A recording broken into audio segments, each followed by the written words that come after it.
এখানে বার্তা আছে যে কেউ কোনো রকম অশান্তি করবে না। দিদি, যেটা অভিযোগ যে ভোটার সহায়তা কেন্দ্র নাম করে সেখানে তৃণমূল নিজেদের লোক বসিয়েছে প্রভাবিত করার এরকম কিচ্ছু নয়, এরকম হ্যাঁ না না, এরকম কোনো কথা আমি আমার কাছে জানাও নেই। এরকম কোনো কাজ তৃণমূল কখনো করতেই পারে। আপনি কি যাবেন? আপনি কি যাবেন দিদি? আপনি কি যাবেন? 17 নম্বর দেখছি, আমি যে সময় পাই এখন তো বলা করে আমি কাজ একটা একটা করে করছি, দেখা যাক যাবো। এই যে বারবার করে অভিযোগ উঠে আসছে বিভিন্ন সকাল থেকে কয়েকটা বুথে যে আশাকর্মীরা নাকি ভোটারদের প্রভাবিত করার চেষ্টা করছে, যেখানে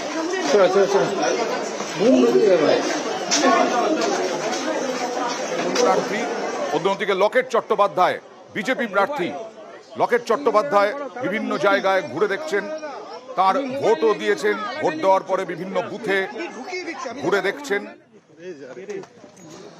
তার আগে পার্থ ভৌমিক আমরা দেখালাম ছবি।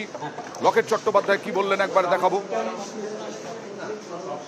আমাদের নির্বাচন কমিশন পুরো রেডি আছে, আমরাও রেডি আছি। আশা করি সেরকম কোনো প্রবলেম হবে না যদি তারা তৃণমূলরা নিজে থেকে কোনো প্রবলেম করে। প্রথম কথা হচ্ছে যে এটা নরেন্দ্র মোদীজির ভোট। দুর্নীতির বিরুদ্ধে লড়তে আমাদেরকে পাঠিয়েছেন, আমরা লড়ছি। সরাসরি দুর্নীতি হচ্ছে আমাদের প্রধান প্রতিপক্ষ। এখানে কে এক্সপিরিয়েন্সড, কে নতুন, কে সিনেমা করে, কিছু করে, তার মধ্যে কিছু এসে যায় না। আমরা যেরকমভাবে একজন মানুষের জনসেবা করবার জন্য, তাদের ভালো করবার জন্য যেটুকু আমাদের দরকার হয় আমরা প্রাণপণ আমরা চেষ্টা করে গেছি।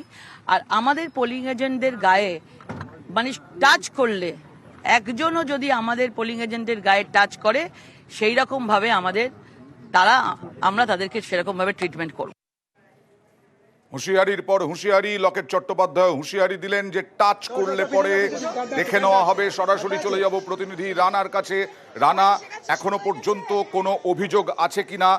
যেটা রচনার কাছে প্রশ্ন রাখা হচ্ছিল যে ওখানে নাকি তৃণমূল বিজেপির কেউ কেউ বসতে দিচ্ছে না, কাউকে তৃণমূলই বসতে দিচ্ছে না, এরকম কিছু অভিযোগ।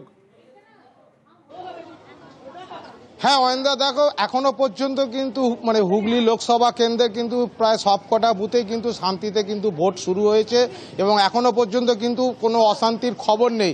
তার কারণ জানিয়ে রাখি, এই হুগলি লোকসভা কেন্দ্রের কিন্তু দুই তারকা প্রার্থী রয়েছে, বিজেপির লকেট চট্টোপাধ্যায় ও তৃণমূল কংগ্রেসের দিদি নাম্বার 1 রচনা ব্যানার্জি। ফলে তোমার মূলত এই দুই প্রার্থীর মধ্যে কিন্তু লড়াই নিয়ে কিন্তু একটা যেমন রাজনৈতিক রয়েছে, তেমন কিন্তু তারা যেহেতু দুজনেই তারা সিনেমা জগৎ থেকে তারা এসেছে, কিন্তু ইতিমধ্যে লকেট চট্টোপাধ্যায় কিন্তু গতবারে বিধায়ক সাংসদ ছিল। ফলে তিনি কিন্তু রাজনৈতিক জমিতে কিন্তু 5 বছরে তিনি যতটা তার ম্যাচুরিটি আছে, সেখানে কিন্তু তৃণমূল কংগ্রেসের প্রার্থী রচনা বন্দ্যোপাধ্যায় তার কিন্তু ম্যাচুরিটি কম। কিন্তু পাশাপাশি যেটা সমীকরণ হচ্ছে, এই লোকসভা কেন্দ্রের 7টা বিধানসভা কেন্দ্রই কিন্তু তৃণমূলের দখলে। ফলে কিছুটা কিন্তু রাজনৈতিক জমিতে কিন্তু দেখা যায় লকেট চট্টোপাধ্যায় শুধু 5 বছর নয়, তার আগেও রাজনীতিতে ছিলেন এবং তার সঙ্গে সঙ্গে 5 বছর ধরে সাংসদ ছিলেন।